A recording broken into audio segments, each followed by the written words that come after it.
Coba tanya sama orang Kristen. Kasih saya satu ayat di mana Yesus lahir di kandang.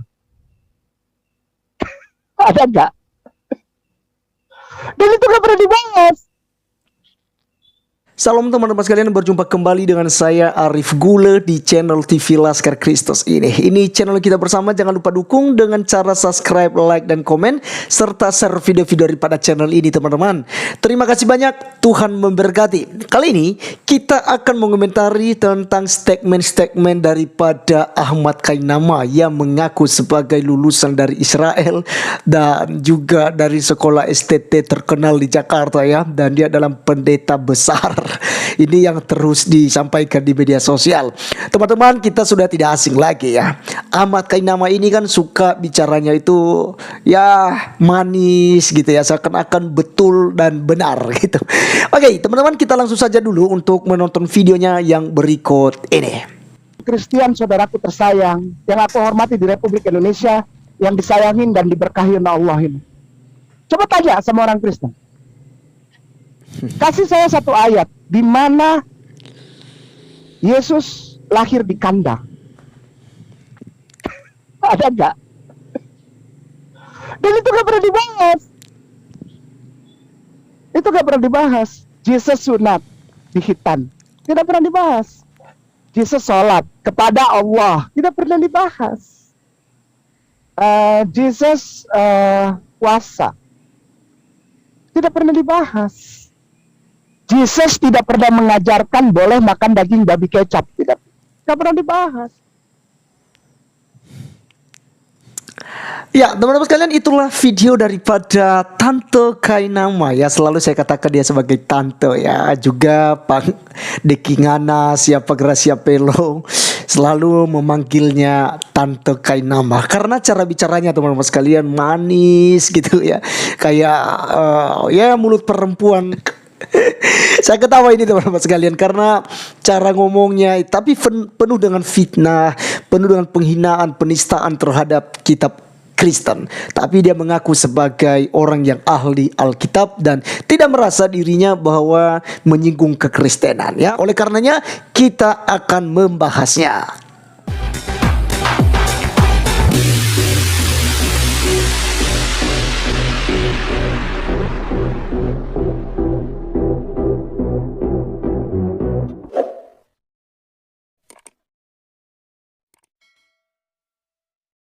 Baik teman-teman sekalian, yang pertama sekali yang akan kita luruskan dan kita jawab kepada Ustaz Ahmad Kainama, yaitu bahwa Yesus lahir di kandang domba tidak pernah dibahas. Nah teman-teman, kita akan membuktikan saat ini ya, walaupun sebenarnya tidak ditulis ketika kata Tritunggal misalnya harus ada kalimatnya, harus ada katanya di Alkitab. Tidaklah demikian pemahaman daripada orang-orang Kristen ya.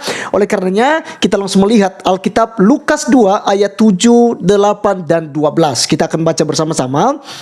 Dan ia melahirkan seorang anak laki-laki, anaknya yang sulung, lalu dibungkusnya dengan lampin dan dibaringkannya di dalam palungan karena tidak ada tempat bagi mereka di rumah penginapan. Di daerah itu ada gembala-gembala yang tinggal di padang menjaga kawanan ternak mereka pada waktu malam. Dan inilah tandanya bagimu, kamu akan menjumpai seorang bayi dibungkus dengan lampin dan terbaring di dalam palungan. Teman-teman sekalian, ada dua hal yang akan kita analisis di sini. Walaupun tidak ada kalimat atau kata kandang domba di situ, tetapi dari penjelasan ini kita bisa mengerti bahwa Yesus Kristus lahir di kandang domba. Teman-teman, pertama kita melihat di sini bahwa mereka tidak punya penginapan, tidak punya tempat di sana ketika mengadakan sensus ya, mendaftarkan diri di tanah kelahiran mereka di Bethlehem. Maria dan Yusuf datang juga dan mereka tidak mendapatkan tempat, dan di situ tiba waktunya Maria melahirkan, dan tempat yang kosong adalah menara tempat penyimpanan domba-domba yang akan dipakai untuk hari korban ya, yaitu menara Tower of the Flock, atau bahasa Ibraninya teman-teman sekalian itu Migdal Eder, ya.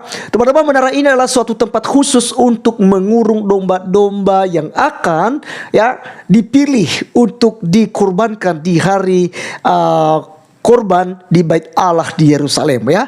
Jadi di situ kita bisa menganalisis, karena Yesus Kristus ini adalah domba yang sempurna, domba yang tidak bercacat, yang akan dipersembahkan untuk penghapusan dosa umat manusia.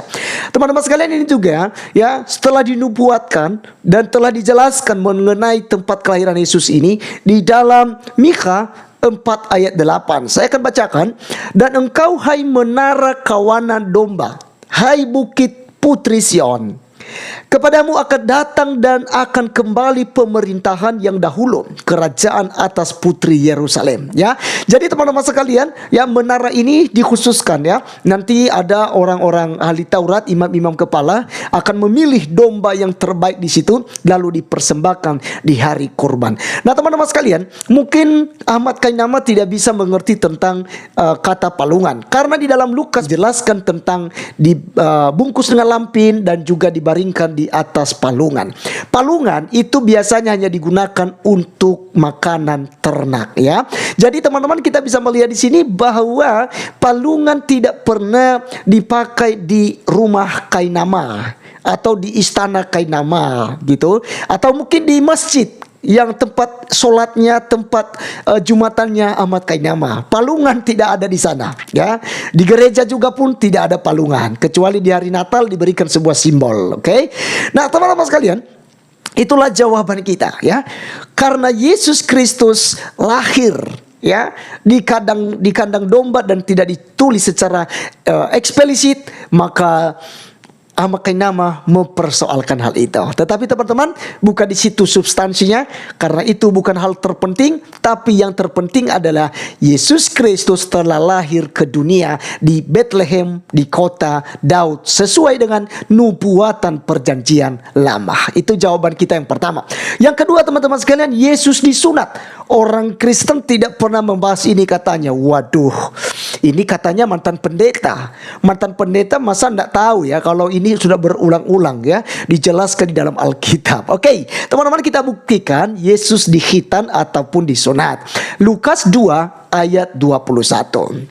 Firman Tuhan katakan, dan ketika genap 8 hari dan ia harus disunatkan, ia diberi nama Yesus, yaitu nama yang disebut oleh malaikat sebelum ia dikandung ibunya. Bayangkan teman-teman sekalian, malaikat Tuhan sendiri loh, nama Yesus itu adalah nama di sorga. Makanya Alkitab katakan tidak ada nama lain yang diberikan kepada manusia. Tidak pernah kita diselamatkan di situ, tapi kita diselamatkan hanya di dalam nama Yesus Kristus. Karena nama Yesus bukanlah nama sembarangan, tapi nama yang diberikan oleh sorga kepada Yesus Kristus juru selamat dunia. Jadi teman-teman sekalian, Yesus disunat. Sangat jelas kok dikatakan setelah genap 8 hari dia disunat sesuai dengan hukum Taurat. Karena Yesus tunduk terhadap hukum Taurat. Tetapi teman-teman, bagaimana dengan orang-orang Kristen? Apakah memang ini diharuskan atau tidak diharuskan? Yes, ini yang harus kita jawab. Sunat itu sunat bukan lagi berdasarkan secara lahiriah, tapi sunat hati. Sunat hati lah yang paling dipentingkan, karena sunat lahiriah itu hanya untuk kepentingan diri sendiri, untuk baik, untuk kesehatan. Saya secara pribadi disunat, bukan berarti saya muslim, ya. Orang-orang Nias rata-rata disunat. Jika tidak disunat orang Nias, itu biasanya teman-teman malu. Oke? Jadi dalam Galatia 5 ayat 6 berkata begini, sebab bagi orang-orang yang ada di dalam Kristus Yesus, hal bersunat atau tidak bersunat tidak mempunyai sesuatu arti, hanya iman yang bekerja oleh kasih. Jadi teman-teman sekalian, Anda sunat, tidak sunat, tidak mempengaruhi keselamatan Anda yang Anda peroleh dari Tuhan Yesus Kristus. Itu jawaban yang kedua. Yang ketiga, Yesus sholat. Saya kalau begitu, saya tidak mau jawab teman-teman sekalian, ya. Saya tidak mau jawab. Kenapa? Karena di dalam Alkitab tidak pernah dibahas sholat. Di dalam Alkitab tidak pernah diajarkan tentang Yesus sudah pernah sholat. Tetapi kalau Yesus berdoa, ya, Mungkin pernah ya, ada Yesus pernah berdoa di Taman Getsemani ya. Jadi pertanyaan ini dari Ustadz Ahmad Kainama konyol, tidak berbobot ya. Misalnya kalau saya tanya, di mana ayatnya di Al-Quran Muhammad pernah ketemu dengan Allah? Ada ndak Ahmad Kainama? Di mana ayatnya di Al-Quran Ahmad Kainama Muhammad disunat? Ada ndak?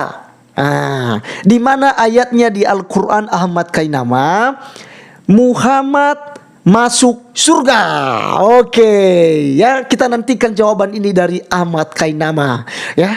Jadi tentu saja itu pertanyaan-pertanyaan konyol. Yesus sholat kepada Allah ya.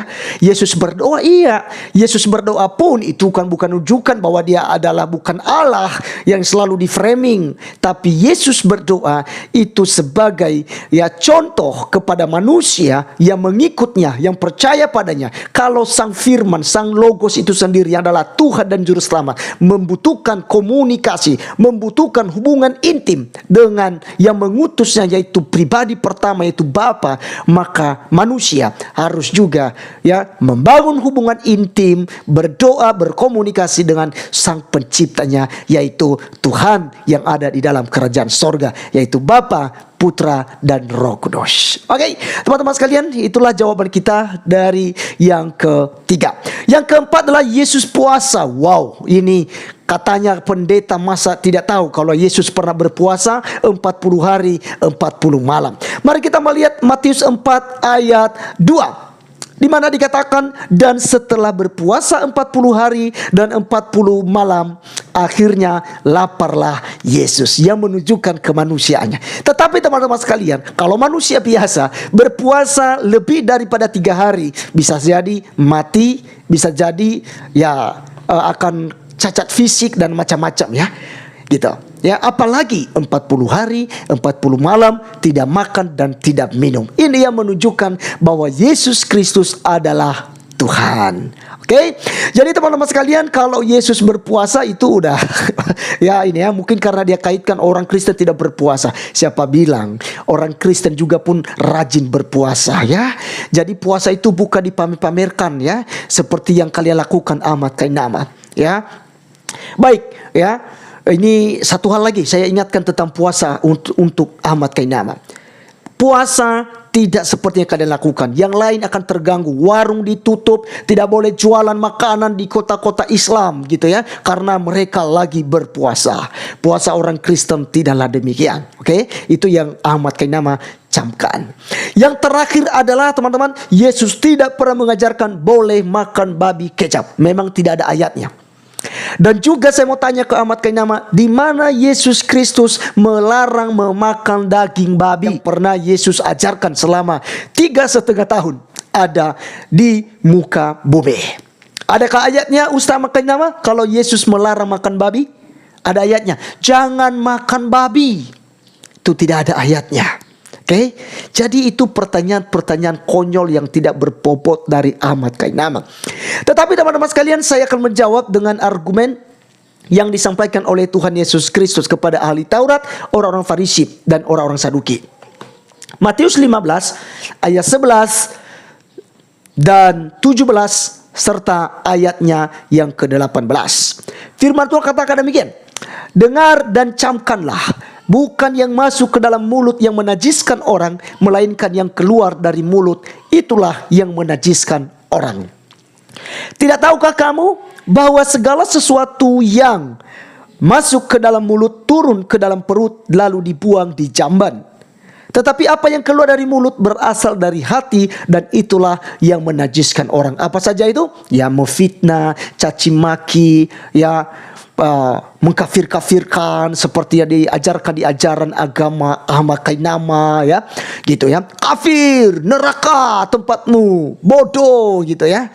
Dan buat hal-hal yang tidak baik, kata-kata kotor, memaki-maki orang Kristen. Itulah yang menajiskan orang. Apa yang masuk di dalam mulut masuk ke perut lalu dibuang ke jamban ke belakang ya. Jadi itu sama sekali tidak menajiskan orang, termasuk daging babi. Jadi Ustaz Ahmad Kainama ya, silakan dalami Al-Quran sendiri, silakan belajar hadis-hadis. Toh juga ada hadis tuh ya yang trending ini, pakai celana cingkrang ya, yang tidak menutupi mata kaki. Karena kalau seandainya pakai celana yang sampai kepada lutut, maka tempatmu Ahmad Kainama neraka, gitu ya. Kemudian bahas kenapa hanya laki-laki yang diistimewakan di dalam Al-Quran. Karena laki-laki kalau meninggal diberikan 72 bidadari, sedangkan perempuan tidak sama sekali. Bahkan Ustaz Ahmad Kainama Abdul Somad, maksud saya teman-teman sekalian, dikatakan kalau ada wanita yang berpikir akan dapat bidadara, dijamin masuk neraka. Lebih baik itu yang Anda bahas, Ustadz Ahmad Kainama. Oke teman-teman sekalian, sekian penjelasan dan juga argumen apologet kita yang kita sudah belajar saat ini, dan kiranya ini menambah wawasan dan memberkati teman-teman sekalian. Jangan lupa subscribe channel ini supaya channel ini semakin berkembang dan menjadi berkat bagi banyak orang. Terima kasih, saya Arif Gule undur diri, sampai ketemu di video saya selanjutnya. Tuhan Yesus memberkati kita. Salam.